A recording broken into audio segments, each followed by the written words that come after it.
নমস্কাৰ বন্ধুসকল, স্বাগতম জনাইছোঁ অন্য এটা ভিডিঅ' লৈ পেলাই। আজি মই মচুৰ দালি দি এটা চাটনি বনাবলৈ লৈছোঁ। আহকচোন চাওঁ। মচুৰ দালিৰ লগতে সৰিয়হ, বগা সৰিয়হ হয়। মচুৰ দালিখিনিতে অলপমান মচুৰ দালি লৈ তাতে কেইটামান সৰিয়হ, বগা সৰিয়হ দি পেলাই মই অলপ সময়ৰ কাৰণে পানী দি কোমলিবলৈ দিম। তাৰপিছত মই বাকীখিনি বস্তু ৰেডি কৰি ৰাখিছোঁ। এয়া হৈছে নৰসিংহ পাত, কেইটামান নহৰু, আদা, জলকীয়া কেইটামান লৈছোঁ 4টা।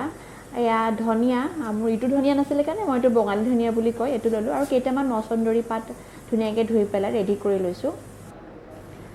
জলকীয়াটো অলপ গেছত অলপকৈ পুৰি লৈছোঁ আৰু শুকান জলকীয়াকেইটাও ঠিক তেনেধৰণে পুৰি লৈছোঁ। দেখাৰ ধৰণে আপুনি 2টা জলকীয়া দিছোঁ, শুকান জলকীয়া, কাৰণ জলকীয়াকেইটা বহুত বেছি জ্বলা। তাৰপিছত সৰিয়হখিনি আৰু আপোনাৰ মচুৰ দালিখিনি মিক্সি জাৰত দি দিছোঁ। বাকী ৰেডি কৰি থোৱা সামগ্ৰীখিনিও মচন্দৰী হওক, নৰসিংহ, আদা, নহৰু গোটেইখিনি মিক্সি জাৰত দি পেলাই এতিয়া মই মিক্স কৰিম, গুড়ি কৰিম।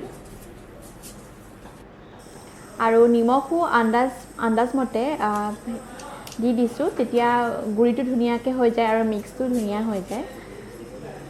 এতিয়া আহকচোন মিক্স কৰোঁ, গুড়ি কৰোঁ। বহুত বেছি চাউণ্ড দিয়ে। এয়া হৈ গ'ল, চাটনি ৰেডি। আপোনালোকেও খাবচোন মচুৰ দালি চাটনি। বিশেষ ইমান দৰকাৰী নহয়, ঘৰত থকা সামগ্ৰীখিনিৰে ধুনীয়াকৈ চাটনি অকণ বনাই খাব পাৰে। ধন্যবাদ।